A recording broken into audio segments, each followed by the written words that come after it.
going on, guys, and welcome back to more. Hi, I'm hisao, and I have a very serious heart condition. I'm Rin, Tuzuka Rin, Tuzaka-ru. I have curry. It's very delicious. Yeah. Fucking food, bitch. Now, last time we met Rin. I do not know what to make of Rin, except she has no arms, and she likes curry. That's pretty much all we got. And, well, she's kind of weird. I don't know how to feel about her. Maybe we'll get more explanation this time. So I think I have all the things now. That's very nice for you. Don't feel obligated to stay. I was about to take a nap anyway. You need to do whatever you are going to do with that stuff anyway, right? Or perhaps you like to watch girls sleeping like a creeper.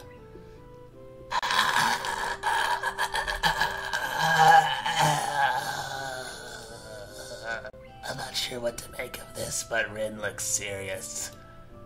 Even if I did, I think I have to get going. I'll catch you around the Tuzukans. I'm fucking gone. You can call me Rin. I feel that our relationship is at a point good enough to warrant that much. I was already turning to make my exit, but she draws me back in. Fuck, I can't escape her. She's drawing me in. She's drawing me in with our Mass Effect fields. Fine, then I'm hisao. Then you are.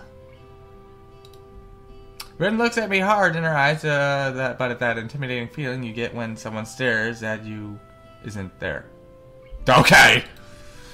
It's like she's actually not looking at me at all. She blinks a couple of times and I can't figure out why a pause like this should been popped between us out of nowhere. See you later, hisao. There's something like a tiny smile there on her face. Maybe. Demon painting saved me. What's the problem, man? I met a really fucking weird girl. I need someone to hold me. Okay, I'll hold you, but what's wrong with her? She doesn't have any arms and she was eating with her feet and she's so fucking strange. I don't know what to think of her. Okay, it's cool. Just come here. Hey, what the hell are you doing? I'm just in your soul. Is there a problem? There's a problem, man. Get the fuck out of here. I'm gone. I don't want to talk to you. I quietly back out of the room as I shut the door in front of my face. I whisper to myself, what an intriguing fucking person. From inside I hear muffled sing-song voice. I heard that. What the... You know those moments when something scares you but you have no reaction to it? What did you hear? I jump out of the sudden appearance of Misha, who I had not heard approaching despite the completely empty hallway. Somehow she gotten to jumping distance from me without making a sound. Creepy.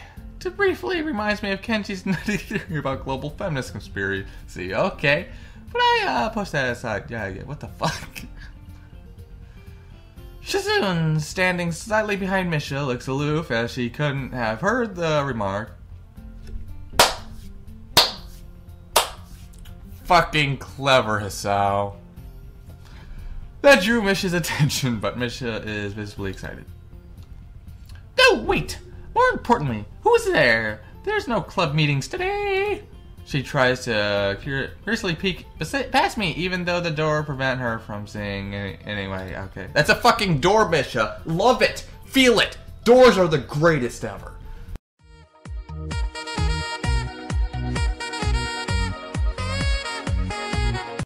What are you doing here? You took so long that we had to come check what's wrong. That's no good, He-chan. She wags her finger at me, scolding. I found plywood, but everything else is still missing because you are tardy sauce. Sorry, I got the things here. Was this going to be? I was just about to go bring them. I think you were up to mischief, He-chan. Who was there with you? I wonder. Misha signs something quickly to Shizune, pointing at her ear a couple of times. Oh, okay. Shizune immediately pushes her way past me and opens the door into a classroom I just left. I can only imagine the shock she is experiencing. With Shizune's diligence and attitude, this flint of daring Durfus school property by sleeping on top of it must be too much to bear. And indeed, she stares at Ren, frozen in place apart from the slight but noticeable trembling of her shoulders. She from suppressed rage, I'm sure. Yeah, okay, she's fucking pissed off again. Instead of blowing up,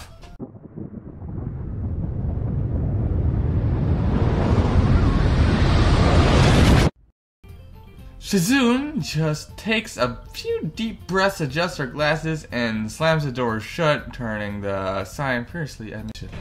Okay! Okay! Okay. That door blew up. Maybe she did blow up, but I can't understand it. Okay. She shoots a very loaded stare at me too, as if it was somehow my fault that Rin is sleeping on one of the tables. It was my doing. It was my doing. I told her to sleep on the tables. I hope she's not getting any funny ideas about the reason of my otis sauce. Oh, hello. Rin's voice comes from the other side of the door, and it takes a few eye blinks to realize she might have trouble opening it. I open the door to find Rin directly behind it, looking at us with a half-interest, half-sleepy face. Hello. Fucking doubts.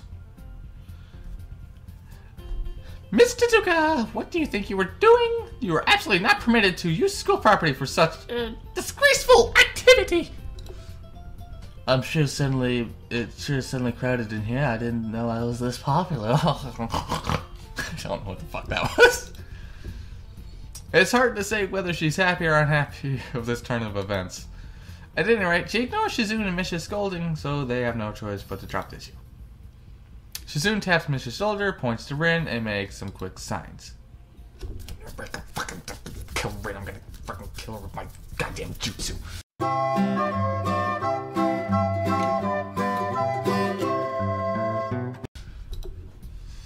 Popularity aside, please don't do that anymore. Dots. Anyway, how's the project going? Will it be done for the festival?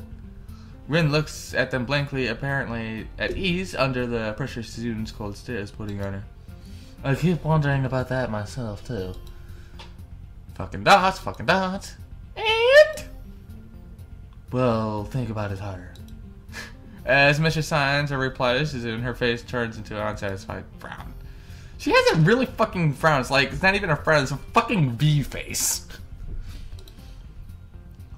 Miss Tezuka, please try to take this seriously. It'll be a disaster if the wall looks like someone threw up their lunch onto it. Rin nods or so. Okay. We'll think more seriously. Misha actually giggles at that, but Shizune doesn't even, not even after translation. Okay. This is fucking weird. She just shakes her head, takes the materials from me, and takes off with Misha in tow. Rin frowns thoughtfully as she looks after the retreating student council duo. How rude. It's true, though. I must finish my project before the weekend. There will be dire consequences if I don't. The end of the world as we know it. It's the end of the world as we copyright.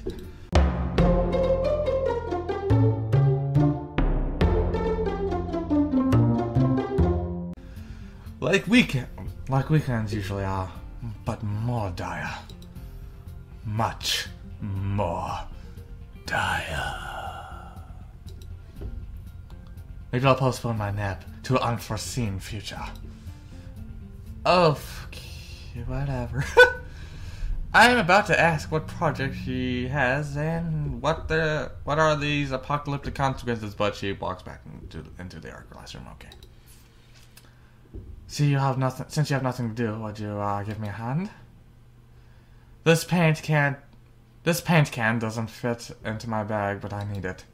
She kicks slightly at a huge can of paint that's lying on the floor next to the table she was sitting and sleeping on. Inside a dong's lamp. Being the gentleman that I am, I naturally pick it up. Fucking heavy. Yeah, sure. Where do you need to take it? Away. And with that, she takes off in the hallway.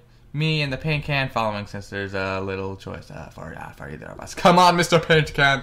You will save the world from apocalyptic destruction. The hallway is quiet and empty now that she's in Michigan, so we have to leave towards the stairwell at the other end. Okay. Every 10 or 15, 20 steps, I have to change the can from one hand to the another because the thin handle cuts into my palm. At least it keeps my arms from tiring too fast.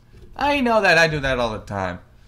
Rin strolls on besides me with the uneven face that I have trouble matching, or maybe I am walking weird because I have extra weight. I don't know what the fuck's going on.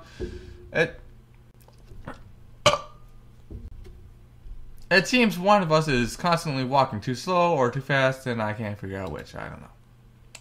2 flights of stairs below, trouble appeared from the form of the head nurse and the fox-like grin. Oh, God. Oh, I'm back, bitches. Mr. Nakai, what a happy coincidence. Tuzaka too, of course. We can have a threesome. He nods curiously at Rin, who does not acknowledge him back. They might have a future. They must have a past, I guess. Then turns to me because obviously it's me that he has business with. Oh, God, he's not interested in girls. There is something I forgot to mention on Monday. You need constant stimulation. Oh, yeah.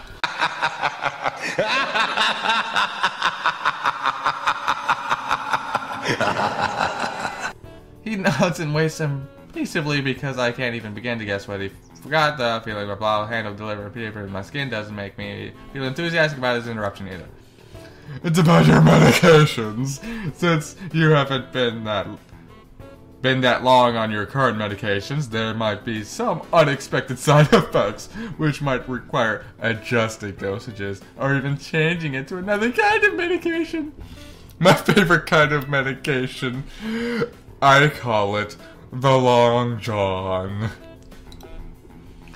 So we will do a few tests regularly, but what I'd want for you is to keep an eye on everything in your current condition that peels off. If you get what I mean, if it peels off, you get it, son. Nausea, headache, anything, and come to see me if something happens. Alright. So, how are you? Everything fine? I give up and drop the can on the floor before answering. Apparently this takes longer than my biceps can handle. I'm about to say something generic as an answer, but I don't realize how often I've done that already. Other people have asked me that too. Teachers, students here. My parents, visitors, nurses, doctors, and hospital. Everyone seems to be concerned about that. It's natural for a hospital, not so much for a school. I accept this. This is a small school, and both the student base and faculty seem to be very tightly knit. At least that's what I'm feeling. Can you fucking answer him already? And this is not the kind of school you get from the transfer students too often. The thought sent shivers up my spine. I give a generic answer anyway.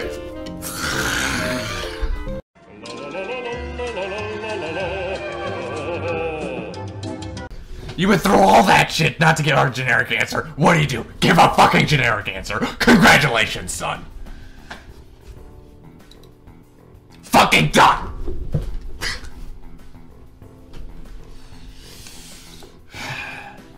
That's great. Also, one other thing. My sources tell me, because I have fucking sources, I do, yes, quite, they're very good sources, I call them anal. Tell me that you've been at neither the school track nor even the pool, so I'd like to know if you have taken up exercising as I asked, you son of a bitch. Or maybe you're doing other types of exercises. Of course I haven't, but his way of inquiring gives me the feeling that I should have been running my ass off in the track since the very first day. You have people spying on me? Not as much, I just happen to know a few people very well, but that's not an issue here, so don't try to slip out of it. Well, I was actually just doing some improvised weightlifting as an exercise. I pick up and lift a cane up and down a few times like some sad imitation of a bodybuilder, even though it's weighing down on my arms painfully. Fuck my life, fuck my life, fuck my life. The stupid grin disappears from his face for a second, then comes back like it was never gone. Tozaka, would you give us a second? He's been a bad boy. He needs punishment. The nurse grabs me by the shoulder without waiting for Rin's permission, which he didn't need in the first place, so drags me aside. When I told you to exercise, I wasn't joking, bitch. I understand that you're still on your first week and all, but please don't ignore the importance of this.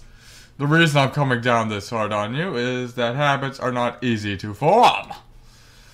The more you slip and postpone, the harder it'll be. It's the same with everything, like dieting. Can you promise me to be more serious about this from now on? Fucking yeah, son. I don't want to die. Yeah, I promise. Definitely. He stares at me for a moment, then shrugs, smiling again. Okay, that's more like it. If you go to the school track tomorrow morning, you'll meet my spy, who probably has no qualms offering consolation to you if you want to jog a bit. Consolation. But see you around, bitch. Okay, that happened!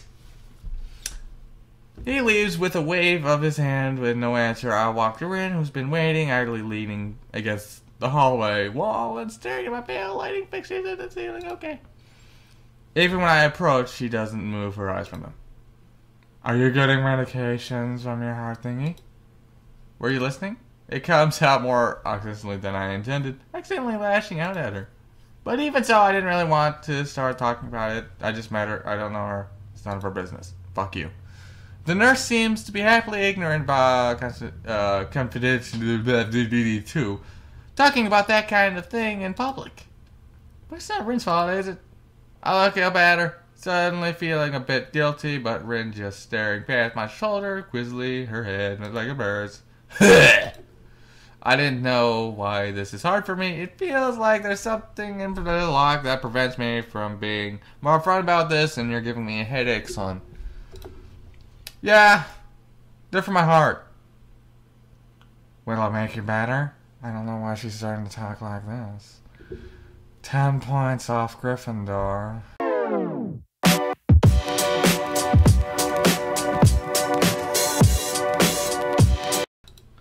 No, not really. They just make me a little less worse. Ren keeps looking at me for a while longer, and she neither says anything further, displays any kind of emotion I could disagree. I'm thankful that she doesn't. I think it's still not quite used to all this. At the hospital it was easy, but I still haven't sorted my feelings about having to live a normal life with a disability. I'm fucking ending it here because it's so... I liked him at first, but he's really starting to piss me off now. I don't like it. I'll talk to you again next time, son.